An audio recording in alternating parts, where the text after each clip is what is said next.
Всем позитивного времени суток, дорогие друзья! Вы на канале EvilFluff, и сегодня я хотел бы показать и рассказать вам, чем нас могут порадовать 50 скипнутых проклятых подземелий на уровне сложности следопыт, и посмотреть, насколько изменилась прибыль после выхода обновления.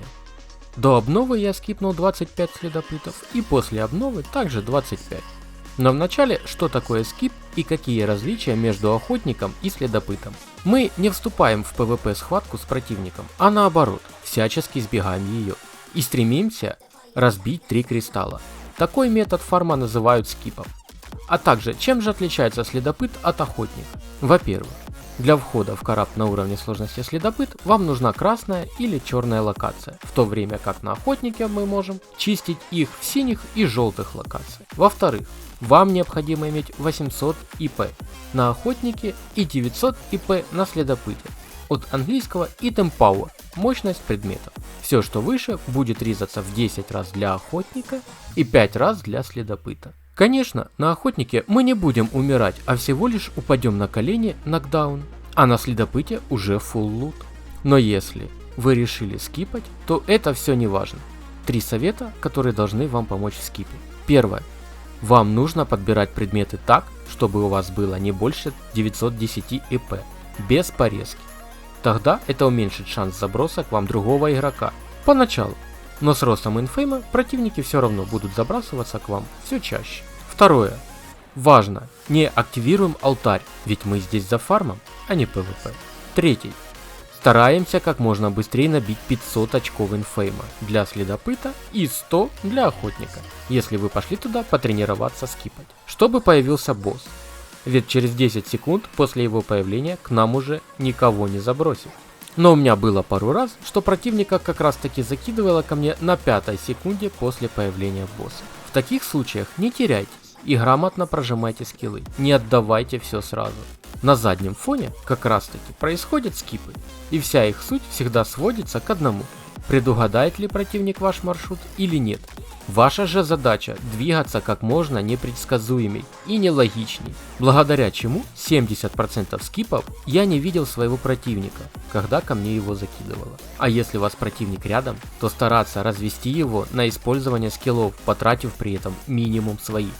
Или вовсе завести его в группу мобов. Но важно, я всегда говорил, решите сразу, зачем и куда вы идете. Не пытайтесь ухватить все и сразу. Если вы решили скипать, то скипайте. Не пытайтесь догнать и убить противника, если он погрызен мобами. В большинстве случаев преследование не закончится ничем хорошим. Далее я покажу билд, который использовал для скипа, и принцип игры на нем. Итак, друзья, для скипа я использовал медвежьи лапы. На кьюшке взял разрывающий удар, который неплохо дамажит одну цель, также вешает кровотечение и режет получаемую вышка. Адреналин увеличивает урон, скорость передвижения и также скорость атаки. Это поможет нам как забирать быстрее боссов и мобов, в целом помогая держать высокий темп зачистки проклятых подземелий. Но также неплохо поможет нам оторваться от противника, если вдруг нам придется с ним столкнуться. Острый порез. Неплохая мобильная ульта, благодаря которой мы сможем перепрыгивать любые препятствия, ловушки или же противника. Пассивка глубокие раны. Также для увеличения и поддержки быстрого темпа зачистки проклятых подземелий. Голова. Колпак клирика. Используем ледяной блок для того, чтобы подсейвить себя. Огромный плюс в том, что мы можем использовать его при оглушении или безмолвии. Тем самым весь бурст урон, который может войти в нас, войдет в ледяной блок. Пассивка же агрессия. Для увеличения урона. Крутка убийцы. Ну, здесь все понятно. Засада. Это либо поможет нам уйти в инвиз и сбить с толку нашего преследователя, не показав ему, в какой из коридоров мы повернем.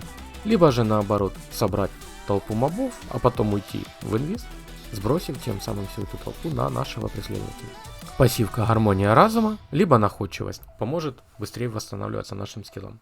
Все зависит от вас. Сапоги солдата с переменной поможет увеличить нам нашу скорость передвижения, тем самым оторваться от нашего противника, либо же еще быстрее добраться до последнего кристалла, который нам нужно распить. Обычная сумка, плащ. В банке же я использовал защиты, но если честно, за 50 скипов мне так ни разу не довелось их использовать, поэтому я брал с собой банки яда.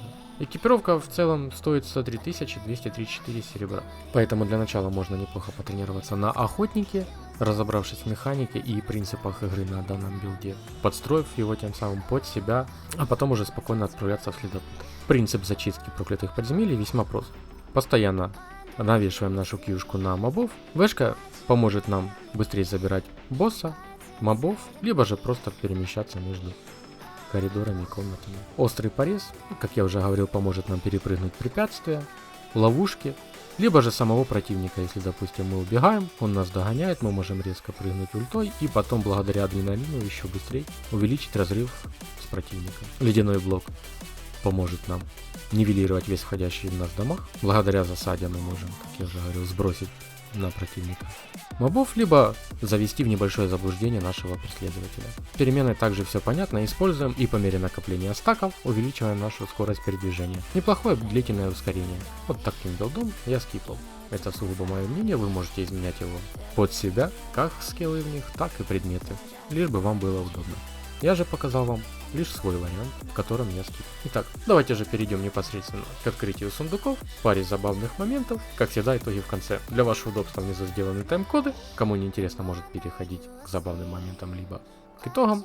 Те же, кто хочет посмотреть, что же попадалось в самих сундуках, приятного просмотра. На практике все выглядит несложно. В зачистке используем способности как нам удобно. Только к нам забросило игрока, все способности восстановятся, если были на восстановлении. Как и ХП, восстанавливаются до максимума, если было неполным. Бережем скиллы до встречи с противником и используем их грамотно. Ледяной блок, если нужно засейвить себя и пережить разрядку противника по нам. Затем можно использовать на выходе с ледяного блока либо перемену с сапог, или инвиз. Смотреть нужно по обстановке. Если вокруг много мобов, то инвиз, и они начнут атаковать нашего противника, даже когда мы станем видимы. Если рядом пусто, то ускорение, дабы максимально увеличить дистанцию между нами. Не забываем и про адреналин слаб. Однако, самое главное, действовать непредсказуемо, и тогда вы вообще не встретитесь с противником. Умер всего один раз. И нет, не потому что большинство из вас подумало о том, что руки у меня золотые, но растут не из того места, а из-за банального проседания интернета, от которого никто не застрахован. Забавный момент, о котором говорил, я немного поспешил и умер от демонического работорговца. Однако мой оппонент так и не нашел меня, чем сильно меня удивил. Хотя за 5 минут можно было пробежать весь корабль.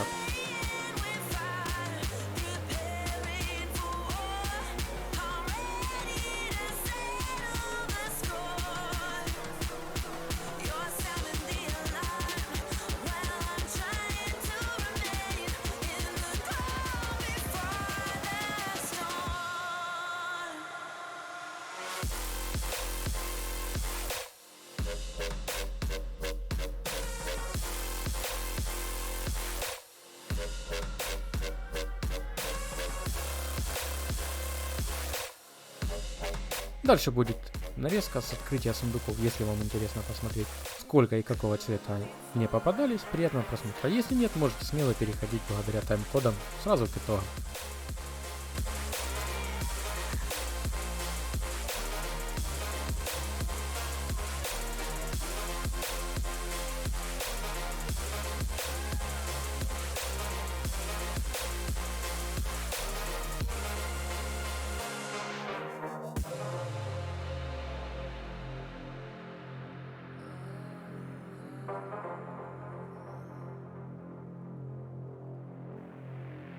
Don't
Смертей 1.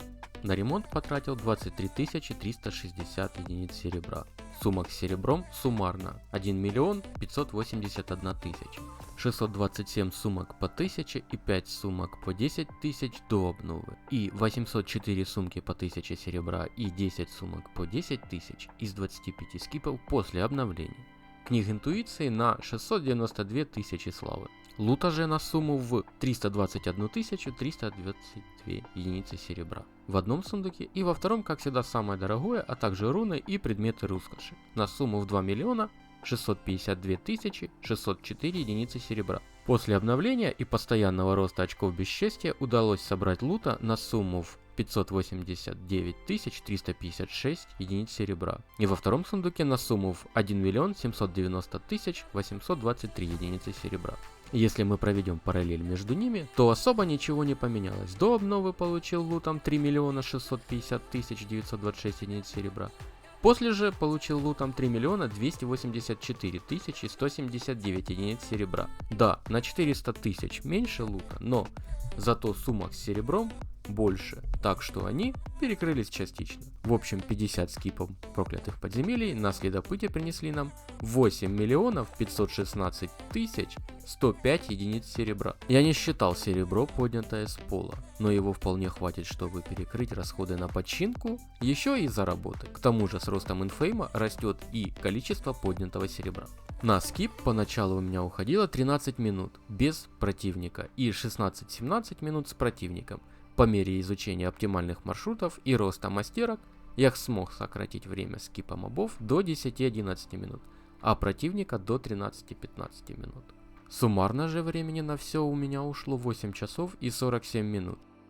Я решил немного отойти от традиций и не проводить розыгрыш в данном ролике, дабы награды накопили. Плащи и сумки я сложил в сундуки для розыгрышей, и в следующем видео мы их разыграем, предварительно добавив туда награды за прохождение 50 карт 4-3, а возможно 50 скипов убийц. Или посмотрим, что принесут 50 караптов с ПВП на следопыте или убийце. В таком случае к наградам добавятся еще и сумки с плащами с поверженных врагов. В любом случае скучно не будет. Подписывайтесь на канал, чтобы не пропустить ничего нового и интересного. А также поможете мне добраться до такой желанной вкладки сообщества. Спасибо всем, кто уже подписался, и заранее спасибо всем, кто подпишется. И не забывайте бить в колокольчик. Оценивайте данное видео своими лайками, пишите свое мнение, впечатления, как и предложения в комментариях. Мне будет интересно их почитать, а можем просто пообщаться там с вами. Есть Discord сообщество, в котором я периодически появляюсь, и мы можем поговорить там или в частной беседе. И кто постоянно смотрит данную рубрику, знает, что я использую один вид разного оружия для роликов. Потому не добавлял сюда перчатки, но тестировал их. Для скипа в целом может подойти. Однако есть ряд «но», из-за чего я их использовать не стану. Урона меньше, чем у медвежьих лап или парных мечей. По мобильности похоже, но чистят перчатки мобов дольше, из-за чего больше вероятности, что к нам кого-нибудь закинет. И удобство зачистки с мобильного устройства оставляет желать лучшего, из-за необходимости выбрать направление скиллам. В противном же случае все они будут наводиться на противника, и вместо скипа будем подставляться сами, сближаясь с ним. Это сугубо мое мнение и не претендует на прописную истину. Вы уже можете менять билд, как вам удобно. Делитесь своим мнением в комментариях. Всем нам приятной игры и только позитива в процессе. До новых встреч, друзья!